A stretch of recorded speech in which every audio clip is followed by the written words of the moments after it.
Everybody, welcome to the Conservation Careers webinar. We're so happy to see you here. We will be recording this.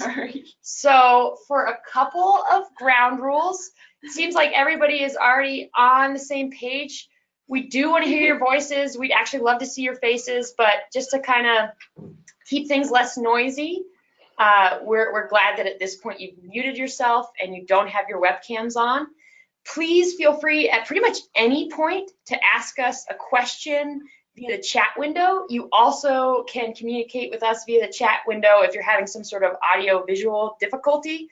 We may or may not get to every single question, and we may or may not be able to help you, mid-webinar with an audio-visual difficulty. But if you encounter that issue, we will be recording this, and you can get a recording afterwards. So just as a really quick overview of what we're going to do tonight, we are going to get to know each other really quickly. I'm going to ask you folks a few questions that you will be hopefully responding to via the chat window. And then Katie, there's Katie, Michelle, and myself will just give a quick overview of our career trajectory. And then at that point, our amazing moderator and volunteer coordinator, Jessie, is going to be asking the questions that you folks sent in, and she'll also be monitoring the chat window. So you can also feel free to type in questions on the fly, and Jessie kind of will be the judge of like, oh, that ties into the topic at hand, and voicing them right then at that moment, or making a note of them to voice at a later time. So thank you for respecting all those things. We're gonna go ahead and get started, and I wanted to kick things off with a couple questions for you folks. So I often do this in my Timber Project webinars, and I'm just curious if everybody would write into the chat box from what physical location they're joining us tonight.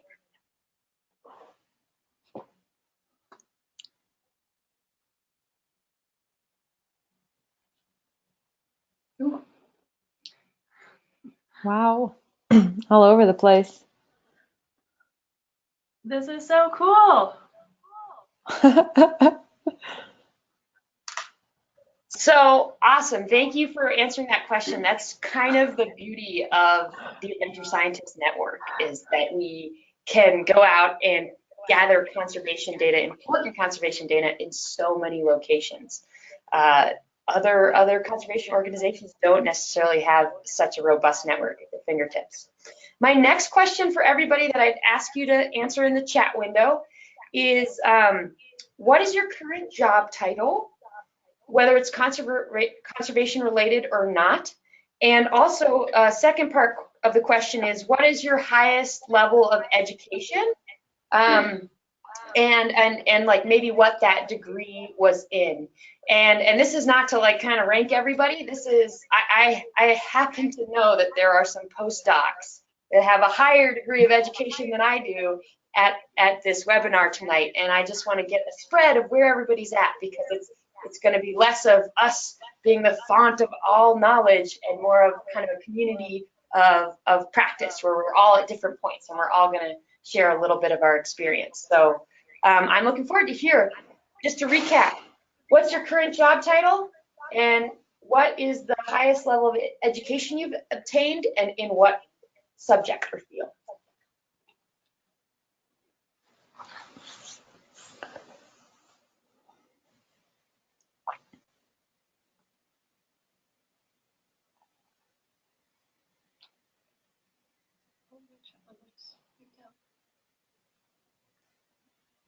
So I'll read some of these out loud for the sake of the recording. We have a Parks and Nature analyst.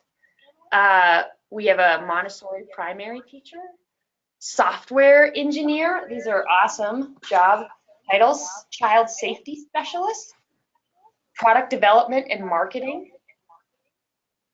Going up a little further, we have city planner. That's a really interesting, that's a lot of segues to conservation there. Biotechnology curriculum and training specialist. Translator. Sound editor, very cool. Tour guide. Forest genetics, I see. professional snowboard instructor. Yeah, it's always good to have the forest geneticist on the Timber Project, Michelle. You got to get a butterfly genetic here. Yeah. And a lab technician. Ecological technology, very cool. All right, folks, thank you so much for sharing that with us. That's really cool to know just the breadth of career experiences that we share here tonight. And unfortunately, we're not going to turn the spotlight on everybody just for the sake of time, but we're going to dive into kind of our 3 program manager experiences, and I'll kick things off. So I'm going to go into screen share mode.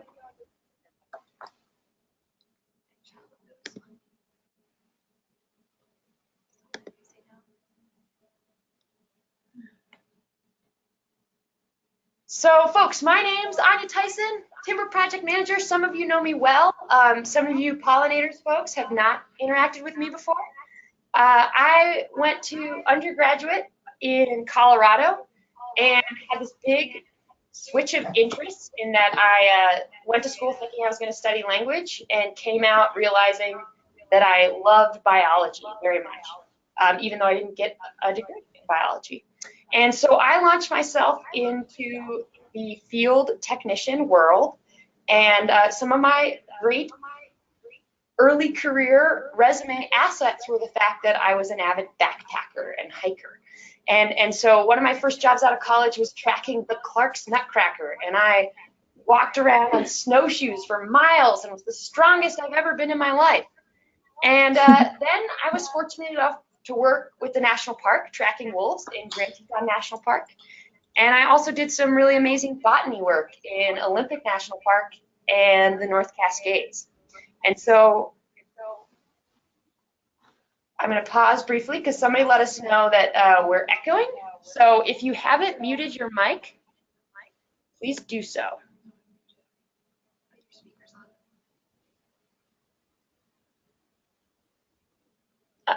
So I'm going to keep going, and we'll, folks, if you have the ability to address that issue, please do so.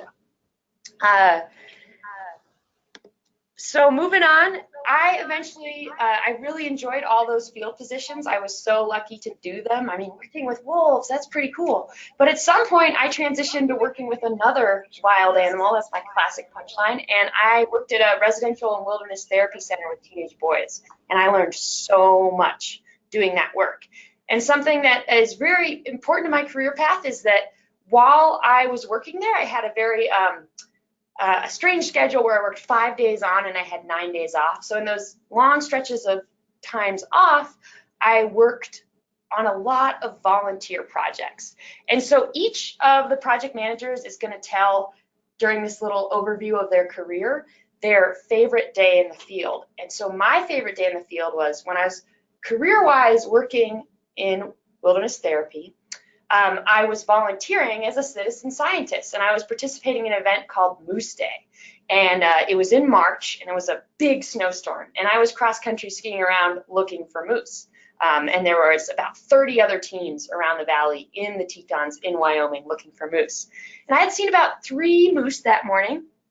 And I started following these tracks. I was like, oh, it's been about an hour since I've seen a moose. It'd be great if I saw a moose. And I was in real good moose habitat. But soon enough, the tracks went through some small gaps in the foliage, and they went under a tree well. And when they went under a tree well, it was snowing so hard that other places I couldn't really assess the species too well. But in the tree well, I could see this is a cat that I'm tracking.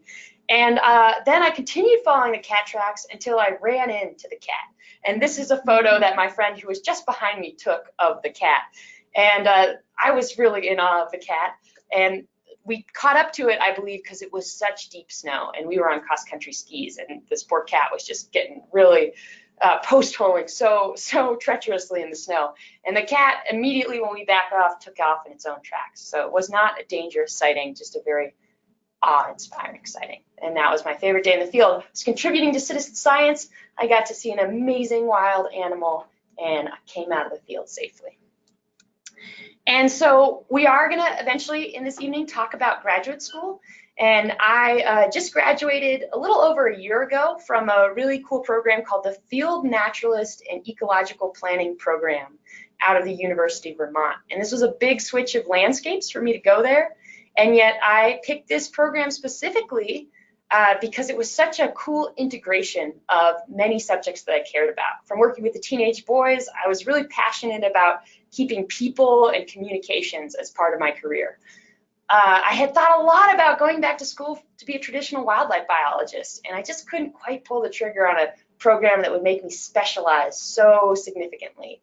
And the Field Naturalist program and Ecological Planning program, though it's quite a mouthful, was a really, really cool mix of hard science and engagement-oriented skill sets. And it was a great fit for me. So that was my quick 2 cents, and now I'm going to hand it over to... Thank you, Anya. Preface is that I do not have as exciting of a field day to share with you all, so now would be a great time to go get your second beer if you needed. I'll be done in approximately 5 minutes. No, I'm kidding. I also want to just tell you where I'm going, which is that at the end of this short intro about myself, I'll let you know that I am the projects team lead for Adventure Scientists, which means I get to work with all the folks you're seeing on the screen here and a few other people on our team to help just manage all of our portfolio of projects. But prior to that, I managed our microplastics project at Adventure Scientists. And the photo here is of me collecting a water sample from that project. So it all started on the next slide. You can see in my hometown of Maple City, Michigan. This is really important for me. And I say that because I imagine everybody in this webinar has a story of why you care about pursuing a career in conservation, and mine is where I grew up. One of my first jobs, and I have a logo here, is working with the Inland Seas Education Association. I was an intern with them, and that really was one of those turning points for me in terms of my career. And I was getting paid, basically nothing. But what I got to do was work with people and just engage in this thing I cared about so much and gain experience through that. So all that to say, that internship experience was really valuable for me as like a very foundational level in my career and related back to this thing I cared about so much, which was Lake Michigan, where I lived at the time. And I went and I studied biology in undergrad because I knew that was the thing I wanted to pursue and do. After I finished undergrad, I moved to Bozeman, Montana, and I continued my career in this water education, environmental education realm, and I started work with the Project Wet Foundation. Another note about careers is I was hired in as the front desk person for them, and I was answering phone calls and responding to emails, and I worked in their warehouse packaging up books. And by the end of my 3 years there, I was a program director for their network of USA programs. One of the coolest things I got to do while I was there is help and assist on writing this book, Discover the Yellowstone River, and I have a photo of the cover of that book here.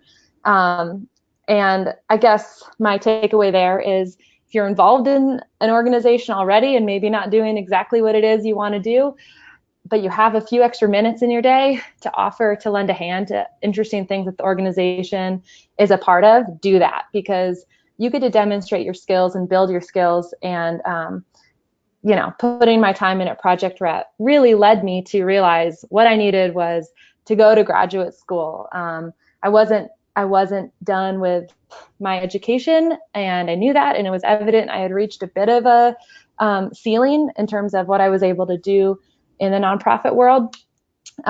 So 4 years after I finished my undergrad, I went to graduate school. And on the next slide, there's some really exciting photos of that. I studied at the Yale School of Forestry and Environmental Studies, where I spent a lot of time in cabins in the woods with really smart and engaging people. That was one of the coolest things about graduate school for me, was getting to know co-students or colleagues and their interests and passions, and just being in this really collaborative environment.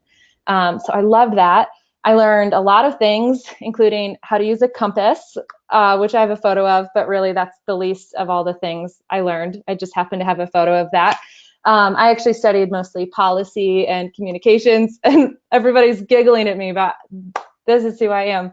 I don't even remember what my next photo is here. Let's see. Sorry, Anya, do you mind clicking to the next? Oh, while I was there, I also managed an education program on this urban farm. So again, I think that's just an example of, I was there as a student, but I was looking for other ways to get involved. And so in my free time, I did that. I did get paid for that, but volunteering and those kinds of things open doors in ways that maybe you wouldn't know in the first place.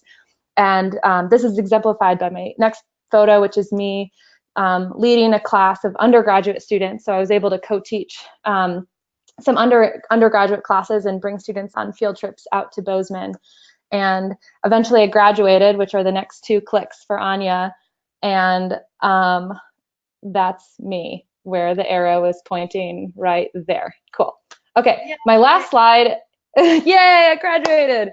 That was 2 years ago. My most exciting day in the field is represented by this photo, which is after a river trip during which I actually volunteered for Adventure Scientists to collect microplastic samples before I was hired for Adventure Scientists as part of our microplastics data set. And the next two clicks should show a map of all the data that data points where we collected. So for me, volunteering with Adventure Science really was this direct connection to an opportunity here. And I will leave it at that and pass it off to Michelle. Well, thanks, Katie. And I do have to mention that this is two very hard acts to follow, having gone last, but just wanted to mention that I feel so proud to work with these amazing women and the paths that we have all pursued. So a little bit about my background, and some of the Pollinators Project volunteers have kind of heard this story a little bit, but I started in the marine world.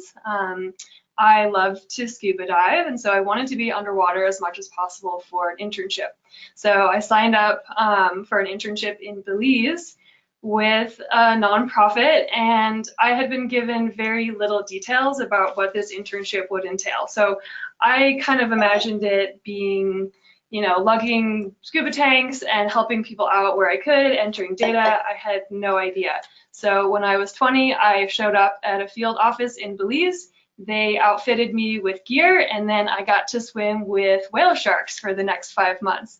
So that was an incredible experience. We were doing research on how snapper spawning aggregations are affected by tourism, and looking at some of the fishing pressures in the area as well. So yeah, I returned back to college. So I went to Western Washington University and wasn't really sure what I wanted to do. I ended up taking a number of field ecology classes with this professor shown here. This is Dr. John McLaughlin, and he happened to study butterflies, of all things. So right after I graduated college, he offered me a job doing a first-time butterfly inventory in the North Cascades National Park, which is shown here in this slide. So absolutely gorgeous landscape. I had done little backpacking before that and ended up spending 2 summers backpacking to some gorgeous areas, collecting data on butterflies to get a sense of which species are there.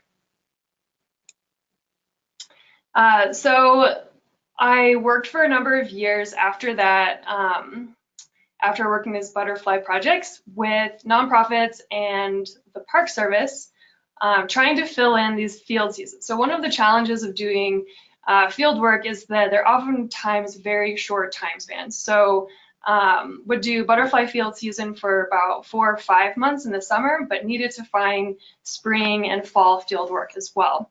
So in the springtime, I got involved with a spotted owl project in the North Cascades. And this picture here is of us trying to mouse, not a spotted owl, but a barred owl, because we basically didn't find spotted owls in the North Cascades. And the survey that they... Who wants to hear Michelle's owl call really quickly? Oh, okay, I think the people have spoken. So, oh, oh, oh, oh. Just a quick side note is that when I was interviewed for this job at Adventure Scientists, my supervisor, Greg Trinish, had also done spotted owl surveys. So as soon as I told him that I had done that, he said, well, we have to have a hoot off. So part of my interview was hooting, and I got the job. So I don't know. Anyway, so we spent 2 field seasons looking for spotted owls. Unfortunately, did not find any except for the very last day of the second year. We found 1, and this was a drastic population change from when the survey was done 10 years ago. So this was an experience for me of working in the national parks, but working for a nonprofit, which is often how a lot of these federal collaborations work. So. I also did, in the meantime, a woodpecker field season. I looked at pikas for a few summers, and basically for me, it was falling in love with the landscape in the subalpine and alpine. And so I kept coming back to the North Cascades because that's where I felt like my sense of place was. And we'll talk more about working with the government and some of the challenges with that. But after a number of years working seasonally, I talked to my supervisor and she said, you really need a master's degree if you want to be offered a permanent position. So I found an amazing supervisor, Dr. Elizabeth Ellie, up in Vancouver, British Columbia at Simon Fraser University, and switched gears a little bit. I decided to do field work on blueberry farms, and this photo here is showing all of the bees that we see on farms, the small, tiny bees. There's some flies in there, some bumblebees, and looked at how farming practices are influencing diversity of pollinators, and got to do some cool research on pollen and how that affects bumblebee health. And so that's a bit of a long story, but that's where I've gotten to where I am now. I just graduated in June of this year, so I'm happy to now have that behind me and be working here at Adventure Scientists. So thanks. All right, at this point, we are going to transition into your great questions, and I will let the wonderful Jessie Kay introduce herself. Hey everyone, I'm Jessie. I think I have met most of you via email or phone calls for a few of you, or either a webinar as well. So that's kind of exciting that my role, I get to kind of cross-pollinate in so many different realms. I like what you did there, Jessie. I've worked really closely with Kate when our microplastics project was still going on last year. So I think I probably have one of the coolest jobs here. Just saying. But yeah, I only have a BA in environmental studies. I was lucky enough to land this job in Bozeman. That's been really awesome. So I'm the volunteer coordinator. So I'm excited to be an attendee as well. And your questions are amazing. I think we can kick it off with a question from Giselle. Is that how we pronounce your name? Giselle? Giselle? I feel like I've heard Giselle, yeah. Giselle pronounced. Sorry if I'm butchering your pronunciation. And her question was, aside from field work, which also is of interest to me, what are the opportunities for remote work and conservation?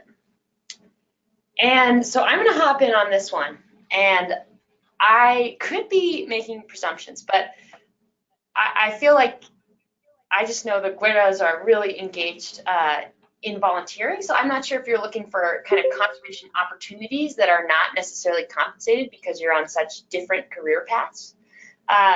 But now that I know a little bit more about your backgrounds, I think something that's interesting that you're translators and audio folks, that there's a really cool project that's going around. It's called Xenocanto, where you record all the bird songs of the world. And it's a really useful tool because that is how you identify birds, not by sight. If you're doing a bird survey, songbirds, it's almost all by sound. And so that's a neat kind of crowdsourcing effort that you can tune into. If you're recording bird sounds, you can geotag that and upload it to this database. And researchers are really tuning into that, as well as enthusiasts. So I do want to mention that there are a lot of cool citizen science projects that involve remote work. A couple ones are, if you check out the Zooniverse, something you can do is click through, there's these backlogs of remote wildlife camera photos. and you can click through them and say, oh, that's an antelope, that's a gazelle, that's a black rhino, and you know, a bunch of people weigh in on them. So even if you get something wrong, it kind of balances out. And there are several other opportunities like that if you just kind of search online. Like there's actually quite a bit of crowdsourcing, and crowdsourcing does typically refer to like a desktop-based citizen science project. And some of those are astronomy-based, which are more scientific exploration of the world, but not necessarily conservation of the world. But those ones that are related to documenting birdsong or sorting through wildlife sightings, those really are conservation related. I will also say that adventure scientists, we ask you to donate time on your outdoor adventures to help us out, but we are also looking for help with our kind of communication. So if you ever want to write a blog post for us, that's another way that like from your desktop you can really contribute to specifically our organization. And additionally, sometimes we have created kind of neat task sets for folks that want to plug in with us in the off season. Maybe it's sorting through a backlog of photos or that sort of thing. So just putting it out there, if you are open to volunteer opportunities that are less field-based than our traditional volunteer opportunities, we are an outlet as well. Does anybody else have anything to add to that one? Remote opportunities for participating in conservation? You covered what I was thinking. Yeah. Yeah, I think you covered it. Cool. Yeah. There was a question that came in about, Jessie can't read my screen, so I'll just read this. Wondering undergrad majors that give the most broad opportunity for finding a job in conservation. So really quick, maybe we can just say the three of us, like what our majors were. So I did environmental science. It was a BS. I did Southwest Studies, which was pretty much a field trip major, but I did have coursework that was really important. My field botany course and my ornithology course were really critical for me getting field jobs. So sometimes it's not the major, it's the coursework you take. Right. And I studied biology and chemistry, and my minors were math and education. So all that to say that there are, like, as exemplified by this group of people, and Jessie studied environmental studies, I think that there are a lot of options for your undergrad major, and I would challenge you to think about what general realm of conservation you want to be in. You know, if you're really interested in the sciences, consider something like biology or chemistry or, a hard science. If you're interested in environmental education or policy, then maybe an environmental studies degree would be a really good choice for you, because those are more general and cover numerous different topics. And my master's degree, Anya's master's degree, I think are examples of that. And Michelle's master's degree is an example of somebody who really is looking to be a scientist, a hard scientist. Yeah, I think a lot of undergrad degrees in some form of technology as well. So like GIS or some broad fields, even just having like coding and math experience can really go a long way. So also just sort of to add on to that, Jessie's wondering about field experience because if degrees are difficult. And so I do want to speak to that a lot, because I feel like education was a path that I chose to pursue, but I think that the field experience, working with people, your ability to work as a team or to manage other people can really speak a lot as well.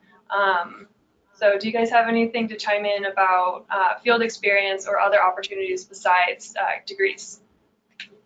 I definitely know some folks that are career field techs, and it sometimes a volunteer opportunity can open a door for you. Folks can see like, wow, they're really dedicated. They really fulfilled this. They have all the skills they need to, one coworker I had when I was working in the field, she was like, I am a machine that detects owls. And she really was. She's like, I have weaponized thighs and really cool, really good ears. And like, I just have animal radar.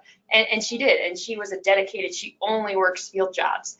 And it's tough, because I do think there's opportunities to get into field work without high degrees. Sometimes there's barriers that you run up against, but an experience like this that you can put on your resume can get open doors. However, it's tough because sometimes you hit a barrier of all you can do is field work, and field work is incredible. And it can be exhausting and require you to move a bunch. So there's some give and take there. But I do think there are opportunities for you to prove yourself as somebody in the field without proving yourself as somebody who excels in the classroom. And if I could just add my thoughts to that too. One thing I didn't mention, but I also am an artist, and I try to use art as a way to pursue conservation ends. So another way to think about it too, if you want to just like explode the whole idea of conservation, is not just being this scientific endeavor, though, you know, if I could do this all again, I think I'd want to be a field tech. But I also think that art, that music, that dance, environmental education, those are all opportunities for somebody to pursue conservation ends and goals, and maybe not do that in this traditional, you know, go through an education program and graduate with some degree and go be a scientist. There are other ways that are maybe, we usually use the word creative to describe it. I don't think they're necessarily more creative. They're just out of the box. Yeah, maybe we'll jump back to set questions, but Katie, I'm so glad that you touched on that idea that like conservation doesn't just mean environmental science. You can just kind of keep painting wider and wider circles of like, you know, feeding the world is related to conservation. Figuring out creative business solutions to get folks the resources they need in a way that doesn't unsustainably deplete the world, that's all part of the conservation equation. So there are so many entry points for whatever your skill set or passion is. Cool. Yeah, we had another question. I'm not sure who raised this, but the question is how volunteering can be a foot in the door or demonstrate skills to potential employers. I actually think that Katie might be the best person to answer this, since her experience as a venture scientist volunteer led to employment. So yeah. Yeah, I'm happy to go into that in a little bit more detail, but it was through my volunteering with the microplastics project and collecting samples and getting to know the organization and the people within the organization. I was the kind of person as a volunteer who was participating in these webinars, who was showing up in the office and meeting people. I was, you know, following those opportunities and resources that were given to me because I was so fulfilled by them. But I think what it also demonstrated to Adventure Scientist team was my passion for the subject and my work ethic. And that at least was the start of a conversation for me to be considered as a potential employee at the organization. So I was really fortunate that is my story. I know there are other people at the organization that's their story too. Michelle, I want to give you an opportunity too, because I know that you've been a volunteer with programs before that maybe didn't lead you to a job in that specific organization, but was a demonstration of your skill set for other employers. Mm-hmm.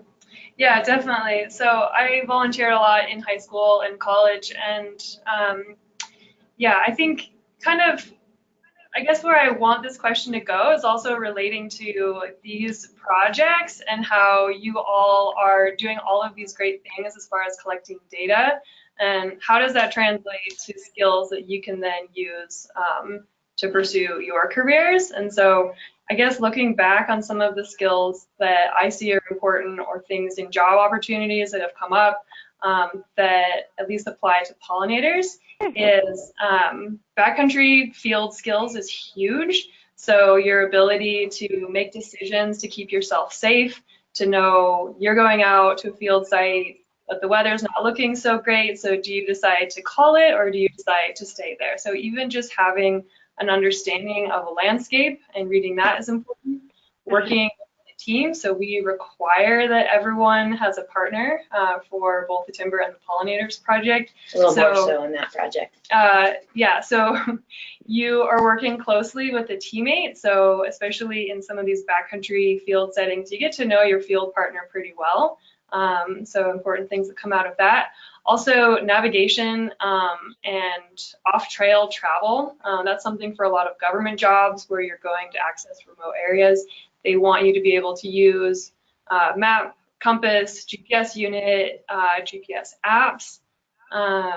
What are the other ones that I'm missing here? Yeah, well, there are similarities and some differences between the project. I know in the Timber Project, a huge crux of the project is that we ask people to determine their own field sites. And it in some areas, it takes some serious mapping skills. You have to map where the public lands you have access to are, where the potential maple habitat is, space out your specimens, and being able to use Guide GPS very effectively, Google Earth very effectively, and being resourceful and reaching out to your networks to get additional information. All of that those are really important skills that we ask of you as volunteers. To transition a little bit more philosophically, it's great to name these actual skills, and if you want more resources for that, we can tell you, no, you can confidently put this on your resume as a result of participating in our project. But a little bit more philosophically, by participating in something like this, you can really demonstrate follow through, right? And I want to say that with a grain of salt. We've asked a lot of you with 3 field sites, 3 site visits to a remote site, or up to 20 specimens in a pretty large area for the Timber Project. And there is an element of sacrifice involved in getting that done. And we're not robots. We're going to understand if for some reason you don't hit your sampling target, like your site's on fire or something. But at the same time, we're going to really, really acknowledge it if you do make those sacrifices and make that happen. And that's an element that will happen in field work as well. The first 2 months of your field tech job are going to be super fun. And the last 2, you're going to be so sick of measuring that grass or that same height, that one nest you have to monitor. And so your employers need to know that you're not going to leave them high and dry once the field work has gotten less exciting. And so just that element of, by you committing to this project and following through, you're demonstrating that sacrifice that employers are going to be looking for as well. So a little pep talk for you if you do have a couple more site visits to do. Awesome. Yeah, I think we had a question actually on the topic of sacrificing. I can't see from, can you scroll down? My chat window is not working, so I have to rely on Michelle's chat window. Yeah. A question submitted from, is that Samantha. Mm-hmm. So she was saying that all of our lovely project managers have traveled to many different awesome places. Did you have to sacrifice work through any long distance relationships during these career education moves? I read that right. That's a great question. Samantha, you're going deep. I like it. I can speak to the fact that that's one of the reasons why I transitioned into working with adjudicated youth and at-risk youth, is because that allowed me to stay in one place for 2.5 years. And I did find moving around for opportunities to be taxing. And what was cool is I could still really pursue, honestly, you could tie that into conservation. Getting a relationship with folks to nature. But honestly, I was still able to pursue kind of more of the career path that I'm on now in my free time through volunteering.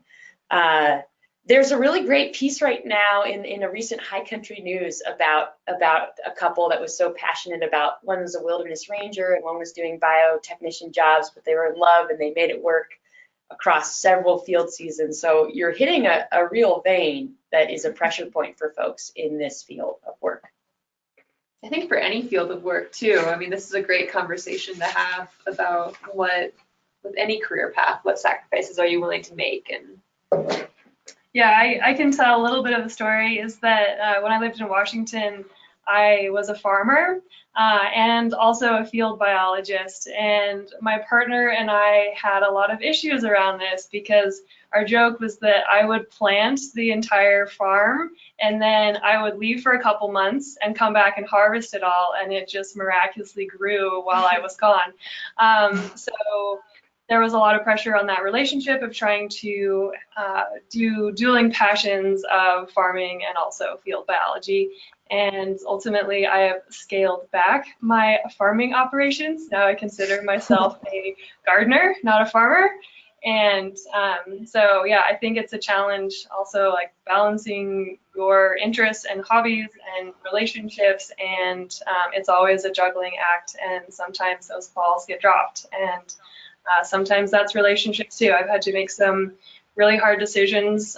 Even moving to Bozeman, like I had never been here before my job interview, and yeah, like miss my community in Bellingham and Spokane and Vancouver, but ultimately am happy to be here. So.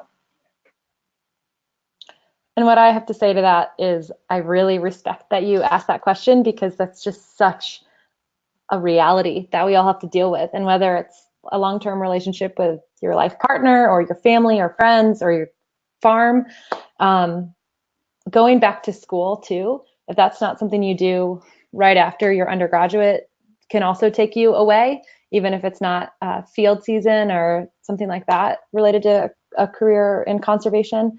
The way that I've dealt with it is I have prioritized my relationship with my husband, and that has meant that at times I've not been in the ideal career situation that maybe I would be in, but he has sacrificed that for me too. So I guess it's just my comment to that is open communication with those people who you're having to make sacrifices with can help you to prioritize. And I'm not saying it's easy, because it's not, but we all commiserate and feel for you in that. Cool. All right. Yeah, we've covered a lot of the subjects that these questions are kind of touching on. What do we think we want to move more on to some career path questions? So Stacy from Arizona raised an interest in career opportunities with national parks, and I think that Michelle would be a really great person to give an overview of her experience with working with national parks or other federal agencies.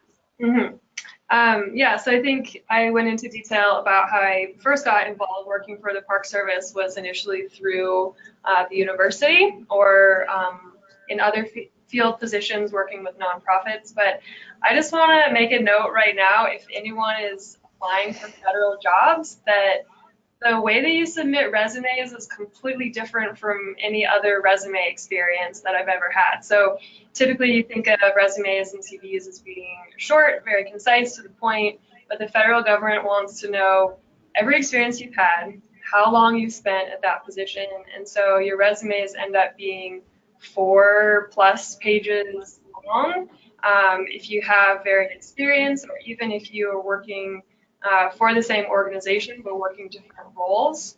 And they just have a very precise system to get involved with working for the Park Service. So make sure that you are very particular about following the instructions. They also have very in-depth questionnaires for each position. So they will rank you numerically based on your answers to those questions. And then you have to back up your experience in your resume. So learning to navigate that whole process of just applying for a job for the Park Service was huge. And then once you're in the Park Service, you're kind of in, is my impression. And it makes it easier to apply for other jobs, even in other parks, anywhere across the states. It's generally easier once you're in. I guess another experience that I had, which I touched on briefly, was just that there's a lot of seasonal positions. And so as far as being right out of college, I felt like it was a great experience. And they have a lot of like park ranger or trail work or field biologist or interpretive positions that are really amazing, but they're only for the summer field season. So again, I think those experiences were a great launching pad for me, but hard to commit to long term because those higher level positions are pretty competitive and a little few and far between. So that was my experience, which I can only speak to my own. But yeah, overall, Park Service was great. I loved it. I got to visit some amazing places. So yeah. Yeah, you really covered it in terms of some of the nitty-gritty of how you need to structure your application and these sorts of things. And I can't actually really speak to that, but I can kind of echo your experience that you shared when you gave us a little overview of your career, in that I worked for an Institute for Bird Populations and another kind of nonprofit side-by thing where I got to work in the park and work with people in the park, which was a great tour of what it would be like to work in the park And, then those folks that you work close to are great resources to help you understand what it would be like to apply competitively to the park. So that can be a great first tier of scoping out a career with the Park Service too. Mm-hmm. We have a few questions coming in, so sorry if these are out of order, but Samantha is curious how much time it took start to finish for one of those lengthy federal applications. And it's been a few years. I just remember, maybe I should measure it in how many beers I had to drink during that process.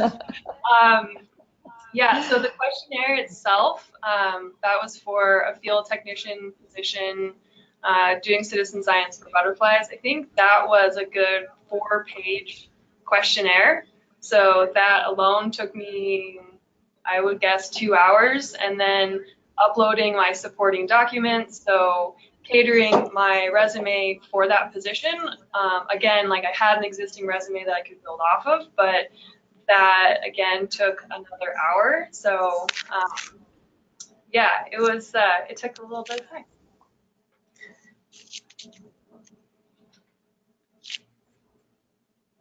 So we're getting so many great questions, and we already have so many pre-submitted questions. So I just want to jump in here and say, I think we're going to go over time.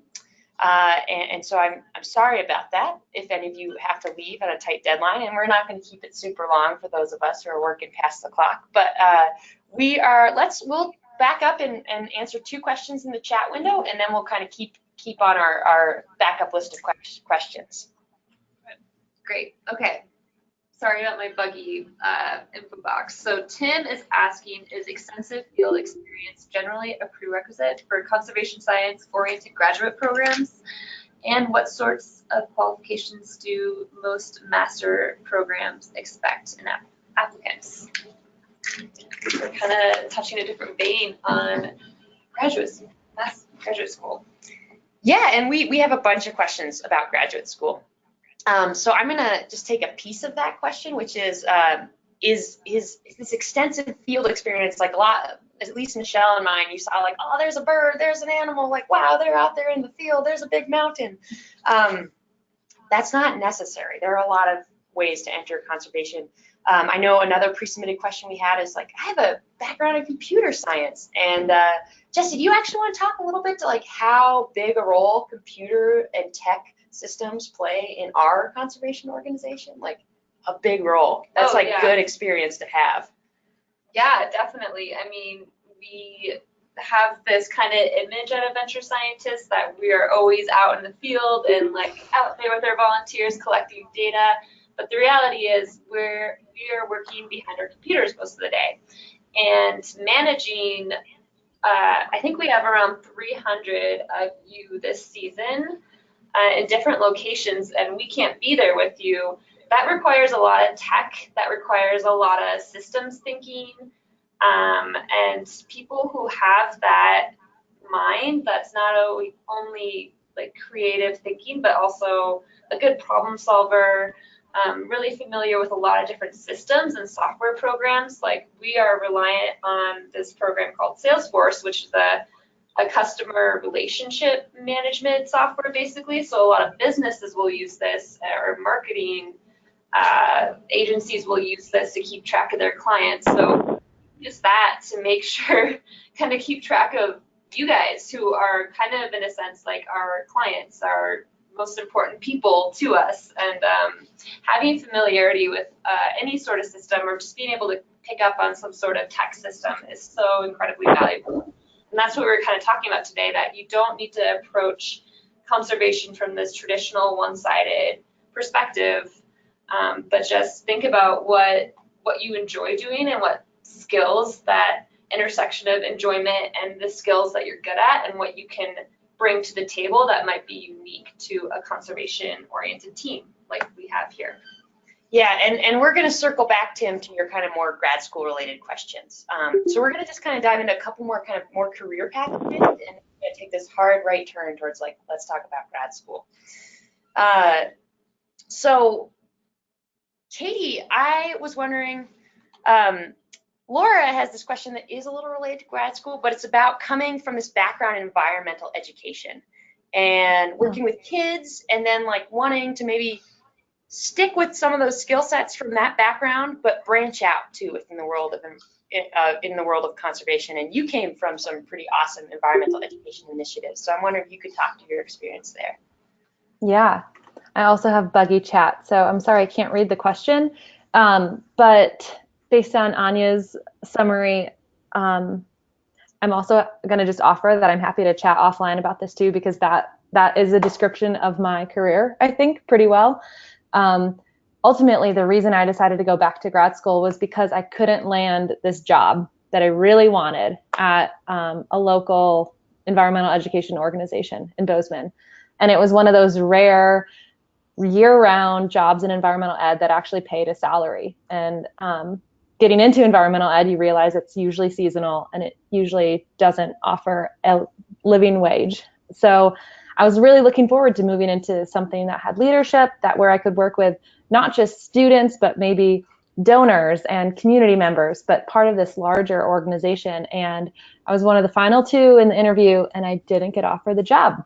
And I later on had a conversation with the executive director of that organization and asked him kind of point blank why I didn't get hired, because I had such good vibes feeling from the interviews. And he said the other candidate had her master's degree, and if you had your master's degree, we would have hired you.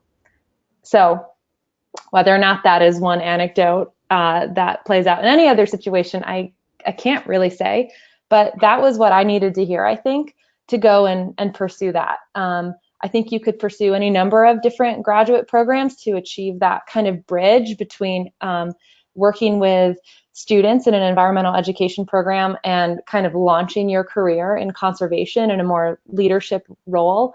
I chose a pretty general master's degree. I think I could have also applied for a more hard sciences research degree and gone into something like that. But I think what you're going to find that you might need is a bridge to be able to open yourself up to other opportunities. Potentially, volunteer opportunities can demonstrate your leadership so that that can kind of be a bridge to that next career opportunity. As far as organizations to look at, there are any number of organizations, and if you're kind of at an entry level in your environmental education career, I would encourage you to stick it out for a couple years at an organization and kind of see where you can make yourself valuable and see if you can't within that organization grow into a leadership position. I'll leave it at that. Yeah. I think we're gonna go to a great question from Melanie in British Columbia, and she's asking, which is great before we dive into the full graduate school, should I not do that? But for some of us who that may not be an option, what can we do to strengthen our CVs or application skills when getting ready for a specific job? Or specifically, is there something that doesn't involve going back to school to earn a master's degree or doctorate? How can you compete for jobs when other candidates have higher levels of education, such as Katie's example? So any tips for little feathers in your hat that you can have that will outcompete other potential candidates with higher education? I think sometimes kind of Katie has been touching on this a lot, but whether you open a door through an entry-level position or even volunteering, if you have an inroad to an organization and then just really approach those opportunities within the organization with a lot of initiative and go-get-itness, you can often really grow within that organization and then kind of move laterally in your career. Like, wow, you reached this level in this organization, like maybe you can just move over to the same level of position in this other organization without having to go back to school. And so making those relationships are really important. It is tough. It's a little bit of a world where we're looking for those little check marks, little check boxes being checked of like, oh, master's degree, great. But relationships go a long way. So if you've worked with somebody one-on-one and they can speak to, Anya doesn't have her master's, but she can write a really incredible blog post that's well written, and I don't know if I actually can, but those sorts of things can further your career without having the diploma. It is a tricky path to walk, though, because, I mean, Katie's experience did speak to, she needed the diploma for the job that she was trying to pursue. I keep track of people. I do have people that I've watched, peers of mine, that have made it to really cool positions without degrees, however. And I think it can be done. It's important that if school's not for you, like, there are other ways to get this done, and there are other ways to contribute. Michelle, do you have anything to add? I was just going to say that networking is so important. So going and talking to the people who have the jobs that you're interested in and just putting yourself out there. And I think those connections can really go a long way, whether that means going to conferences or just being active in your community. And once people know you and how awesome you are, then I think that can lead to a lot of opportunities. So I was also going to add that we're with really impressive members of our team. Like, all of you ladies are super impressive in your education and your background, and with your master's degree. And not that other members of our team aren't impressive, but Greg, our executive director, does not have a master's degree, and he's built this amazing, I mean, he's the reason we're here together tonight, and he's an incredible leader, incredibly go-getter attitude, and I think all of those skills can serve you well beyond just getting the traditional master's degree. But it's all about figuring out what's right for you. Great. Do you think we answered that question? Yeah, maybe we'll just hop in. Jesse just asked one, and he asked, can you speak to paid guides, for an example, canopy research and access to canopies? That's a cool skill set to have. I don't have much expertise. Even though I'm a timber project manager, I have not done much canopy research. And so I imagine that there are some field jobs that you could apply to, and you would be a total front runner having that experience, even though it was guiding rather than data collection. That being said, I can't list the organizations off the top of my head. I know inside our organization, we are scoping out projects that involve canopy work, and so maybe that's a conversation we can have in the future of like, hey, I do actually know this organization that does canopy work and would be looking for somebody with your skill set. I don't know if anybody else can jump into the paid guide thing. The other thing I can say is I know plenty of people. We're at the northern end of the Greater Yellowstone ecosystem. There are incredible wildlife watching opportunities here. I have some friends that are very involved in the conservation world, and they worked for many, many seasons as wildlife guides. So that's the paid guiding sort of thing. And, you know, they were doing that and making pretty good money and honing their skills, because, you know, you are doing interpretation and you're doing, you know, you're keeping track of wolves, and you're learning how to sight things from far, far away. And so they kind of, you know, in a sense got by, but also honed their skill set while guiding to eventually transition to another career. So I think that's a really possible move. It's not a dead end to be guiding and then transition when a cool job opens up that has a need for your skill set and you've built those relationships via networking. So I do want to acknowledge that it's 7:30, and we're so happy that you joined us for this hour. And so for those of you who need to go, we totally understand. I think we're going to go a few minutes over for additional questions. I think we want to touch a little bit more on grad school just because of the questions that we got in email. So if you have to go, we totally understand. Thank you so much for joining us. We want to continue to answer questions one-on-one. If you have questions specifically for each of us or for the projects, you can reach out to us individually. So yeah, thanks for spending time. Grad school. Great. Grad school. Grad school. Grad school. Yeah. I'm excited to hear this personally, as I'm at the point in my life where I'm considering programs and if that's right for me. So yeah, the first question we have is deciding if grad school is right for you, which we've kind of touched on this for a bit, but I think that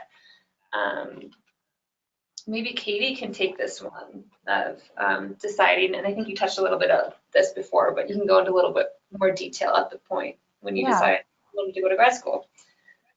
Yeah, no, it's such a worthwhile question to consider.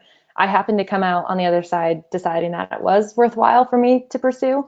I'm somebody who really enjoyed my undergrad, like really enjoyed being in school, being challenged in an educational setting. So that wasn't something that I was discouraged by, but rather was seeking again. I mentioned I had this specific experience where I was told that I had reached this, ceiling of not having my master's to pursue what I was interested really specifically in pursuing. And then I got accepted into a program that was going to offer opportunities for me to pursue exactly what I was looking for. So it's kind of that combination of things that I worked through and came out the other end and decided grad school was right for me. But I also, I guess that one thing I would just caution is that if I had gone immediately to grad school from my undergrad, I would be a landscape architect right now. And that's cool. I still think that would be a cool job to have, but I am really thankful for the time that I took to kind of grow up a little bit and understand myself and the world better, because it led me to a different decision of what to pursue as a graduate program. And so I think that there's a lot of value in taking your time in that decision. And it's not to say you can't then go back and study something else, but it's a time commitment. You have to make sacrifices. Sometimes it's a financial commitment and sacrifice. So just kind of know what you want on the back end of it, I think, and that can really shed light on your decision is what I have to say. But I would love to hear what Michelle and Anya have to offer on this question too. I will second that. Just don't rush into it. My program specifically actually doesn't accept people right out of undergrad. I mean, you could be amazing, stand out, but they really want people who have been out there, and people come with very different experiences. Kind of circling back to somebody being like, what do you need to go to grad school? My program actually did require a little bit of hard science. You had to show, you had to maybe take a chemistry class to back up to be ready to go in that program. But people did come to that program as line cooks, environmental educators, paid guides, field techs, a lot of different entry points into that program. Therapists, musicians came to that program. And I really, really valued going to school with folks who had just been out there and had a whole bunch of life experiences. And I also wouldn't have gotten as much out of grad school had I gone right after undergrad. Yeah, and I will third that because I was not very passionate about education. When I finished my bachelor's, I vowed to myself that I will try to go as far as I can in my career without a master's degree because school was really challenging for me. And so it took me 7 years to decide to go back to grad school. And at that point, I knew what I wanted to do. I knew what I was passionate about. I had more connections within that community of pollinator research. And so, again, just taking that time to explore if that's really what you want to do. Because grad school, maybe this transitions to one of our next topics, but grad school was really challenging. That was some of the hardest years of my life.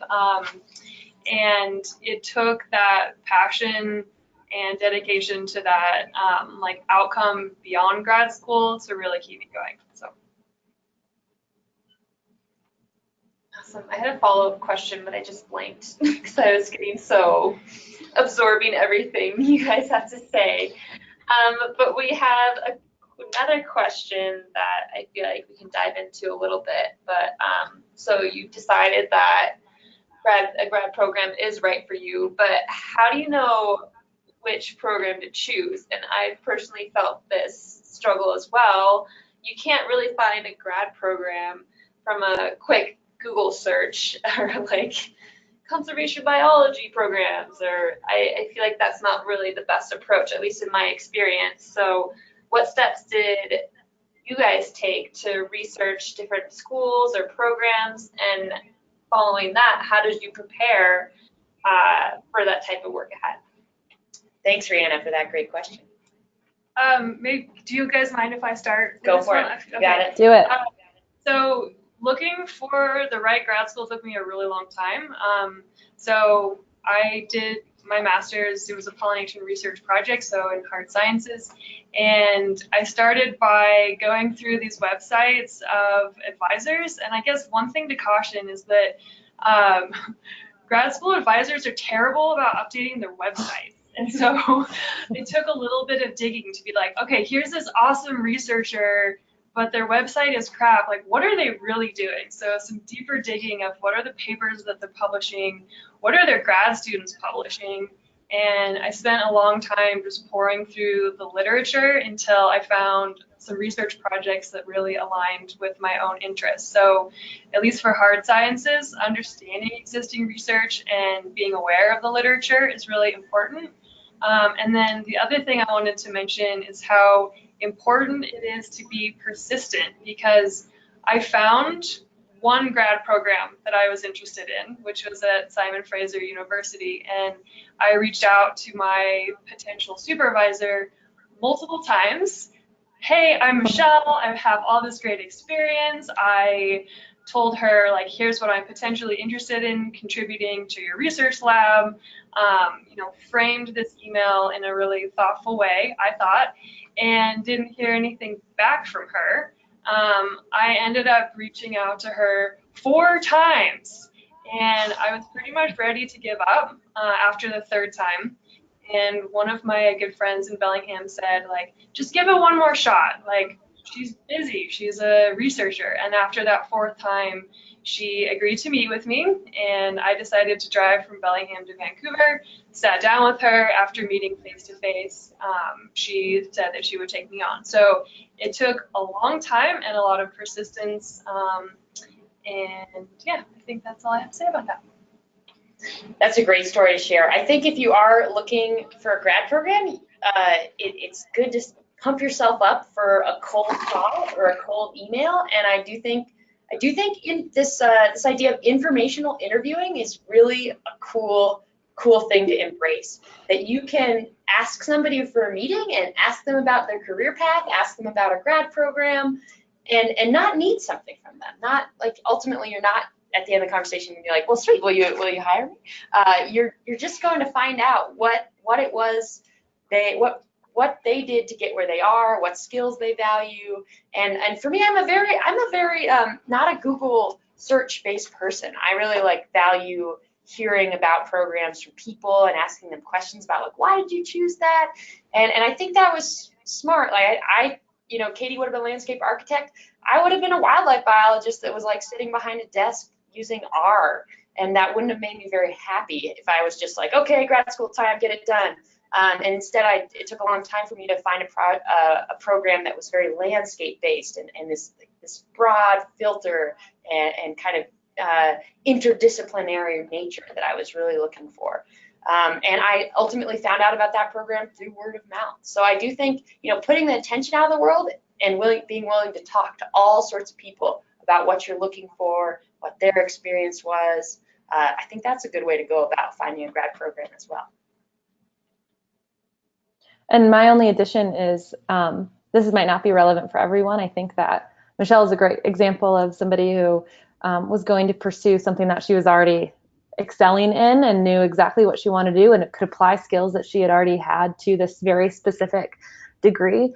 For me, what I was looking for in a grad school program was filling in the gaps in my experiences in education that I already had. So while for my undergrad, I studied more hard sciences, I kind of moved into the softer side of things after undergrad, and I was looking for something that brought all that together in my grad program. So just being really self-reflective to understand what you want on the back end, the kind of, environments that you excel in, and then what are your weak spots. And even if you can be vulnerable enough to ask your current employer, what are the areas of improvement that would be really helpful if I worked on, and see if you can incorporate that into whatever is next for you. Great, awesome. So I just want to acknowledge, we got a question from Melanie more about Park Service applications. And Melanie, I'm going to send you an email after this webinar. I have a few tips and tricks about that, but I think in the interest of time, let's pick that conversation up over email. So. Okay, all right. So we all decided that we found a few programs that we're interested in. We've done some preliminary meetings with potential advisors. What's the best first step in applying for grad school? And Sarah, one of our Timber volunteers, asked this question. Who wants to take it away? There's such a wide variety of grad programs, and you can make a nice little chart of like some require the GRE, so get those vocabulary flashcards out, take the GRE, and others require that relationship with an advisor. So you did your homework and you met with them and you sent them the 4 emails, and you're in, like Flynn. And others, I think that persistence is also important. If you get turned down from a grad program that you feel really passionate about, you might want to just apply again to it. And grad schools probably like to see strong writing, and some grad schools are more geared to folks that are transitioning in their career, and others, like a hard science program is probably going to have stiffer prerequisites. And so it's a tough question to ask without knowing a little bit more about what sort of program you're applying for. But I think a resource you have in a skill set that would be good to have in your pocket to get that question answered is ask a bunch of questions. There's no such thing as a stupid question. You can call somebody up at the office and be like, what do you look for in an application? And you do want to get specific to the program that you're applying for, and just do some sniffing around and figure out what it is, what are the gaps that you need to fill in to apply and make a really good candidate. And it really does depend on the type of grad school, whether that's strong writing, specific prerequisite, good GRE scores, or good relationship building and networking. Yeah, one thing I wanted to mention about reaching out to potential advisors is, I guess it kind of has to go along with the challenges of being a woman in science. And so one piece of advice I heard a long time ago was talk yourself up, like be confident, say what your skills are, especially when reaching out first time, like first impressions really go a long way. So I do think asking questions and wanting to learn more is important, but also showing enough of how awesome you are is really important as well, because you all are great and have great skills. So. And I would say one thing that I did when I was looking at grad programs is I tried to get in touch with alums of that program, as well as current students. So maybe you have a connection to them through your network, or maybe you have a friend of a friend, or maybe you can reach out to the admissions department and ask to be connected with a current student. But that helped me gain some clarity on what the program was like, what kind of application, would be a strong application. They just kind of cut to the chase because they're pretty happy to tell you about their experience and can offer some really valuable insight. So I would recommend trying to get in touch with current students and alums. That's great advice, Katie. Yeah. I kind of had a follow-up question that I just thought of, going along the lines of, I know that none of you have experience in being a professor or a graduate advisor, but what are some things that, and obviously every program is different, but what are some things that you think set applications apart when being in a pool of applicants? And what do you think are the little like feathers on your hat for graduate students, potentially focusing on graduate students interested in the conservation, environmental, or science realm? I just wondering if you saw any patterns in the fellow students you went to your graduate programs with. I think real world experience is big. Even if I think you can totally make a career switch, but I think it's cool if you're making career switch to back up that career switch that you want to make with volunteer experiences, internships, and show like this isn't me wanting to do a career switch on a whim. I've put some time into this, and so yeah, I don't want to scare anybody away from like taking a big leap and trying career switch, but I do think that putting your time in and showing that you have real world experience in the subject is a good place to start.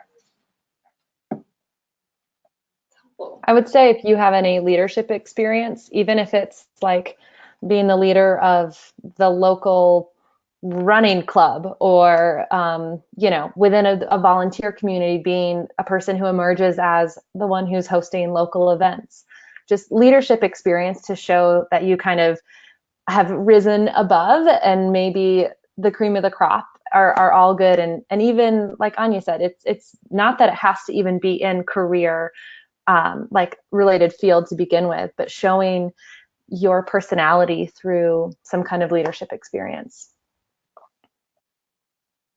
Yeah, one other thing to add is just collaboration across different organizations or with different groups. And so my grad program, all of our field work was on farms. And so it was a lot of working with private farmers to access their land. So communicating a lot with them. But then I also worked for Environment Canada. And so I was making government people happy as well as university people and farmers. And so the more that you can show that you can communicate with people from different walks and different agencies and organizations, that's really important. And so I am from the States. I went to grad school in Canada, and my advisor said, I took you on for this project because you had that government and NGO experience going into it, because it was such a complicated project with all the players in the game. So that's another thing to keep in mind. Great. One more question? Yeah, I thought that was very helpful. Yeah, we have one last question on our list from Kate. She's a pollinators volunteer, and she's just asking for suggestions to finance and make time for grad school, which is a major constraint for most people, I'd say. So, Anya, do you want to take this one? Yeah, I would say one of the reasons I chose my program was because it was not fully funded, but a great deal funded I was a teaching assistant, so I taught introductory bio as a grad student, and it's tough to find an interdisciplinary program that's not a hard science program that is funded. Sometimes you're looking at like, ooh, am gonna leave this with serious debt, and that was very important to me. So just know that you can shop around and either pursue a big scholarship or just pursue programs that offer funding, or you can be really brave and take on the debt if it's really what you want to do. I didn't really take on the debt, so I shopped around for a program where that wasn't the situation I was entering into. And the making time, I was ready for it. I also do love school. I'm a self-professed nerd, so I was ready for it. That being said, there was a lot of sacrifices involved. Like for 2 years, I just did not have quite the same amount of adventures and no work-life balance. And so you gotta buckle down for that. I think that is an element of everybody's grad school experience, and there's of course a spectrum and continuum there. And so that just once again speaks to, don't rush into grad school. Maybe it isn't right for you or you at this time in your life. Really ask yourself those questions, because you are making some sacrifices to make it happen. So don't just do it because. My program was also fully funded, being in sciences, and it was a challenge because even fully funded is not a lot of money, especially when living in a place like Vancouver, BC.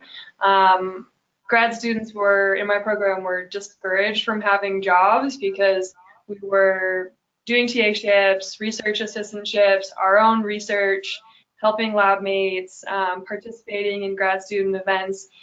Grad school was really more than a full-time job. And so definitely some challenges just with finances and kind of embracing low income for a few years. And then as far as the time frame, I also was really ready to dive in and realize that it was a different kind of mountain that I was about to climb.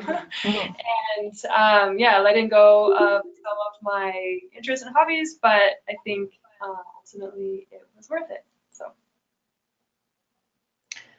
I'll keep this brief because I just moved into a new house and have not put any lights up in it yet, and it's getting really dark here. Sorry about that. I realize it's really creepy, but I just simply can't do anything about it. I went into grad school being prepared to pay about $100,000 in tuition and in loans. And I mean, not that I had that cash, but I undertook that with that knowledge. And I really had to deal with that. That was going to be the thing that kept me from going to grad school, was this huge burden of debt. And I decided that over the course of my career, that money was going to be made up for in terms of opportunities and being paid higher salaries, because I had a master's degree. And then I was really fortunate to get a scholarship once I got to grad school that ended up covering everything. So I feel really lucky in that, but I was in the position of having to choose to go to grad school, being prepared to undertake that debt. And I still chose to do it because of, many points, but including, like I mentioned, that you didn't get the job because of this one thing. And I thought, well, if I would have gotten that job, that would set me off on this path. So I was prepared to pay the money. Once I got there, as I would encourage everyone to do, look for scholarship opportunities. If it's a grad program you have to pay for, if it's not a research-based program like Michelle's. And I applied to a number of different scholarship programs, and I ended up, getting one that paid for my grad school. So, but be prepared to pay for it. And I will leave it at that because it's dark. So folks, some of our panel needs to leave. I'm going to stay on probably for another 10 minutes. I'll try to get to any pressing questions. As Michelle said before, reach out to us via email. We can continue the conversation. It's been such a pleasure sharing our experience with you. And I do totally notice that some folks that have tuned into this have some really valuable points to offer. So that's just an invitation if you do want to chime in on any of the topics we've talked about. I know Jeremy a little bit further up was saying, hey, government jobs, pay attention to government outreach notices. But any of you folks that want to chime in with words of wisdom, I'm sure the whole group would benefit via chat. But many of us are going to begin signing off. I'll stick around for a little while if you have any pressing questions. Thank you so much for joining us. Thank you, Jessie, for moderating. Yeah, thank you guys so much. I also have to run, but please do follow up afterwards. We will also post a recording of this webinar on our website. So thanks a lot, and talk to you later. Thank you. Bye.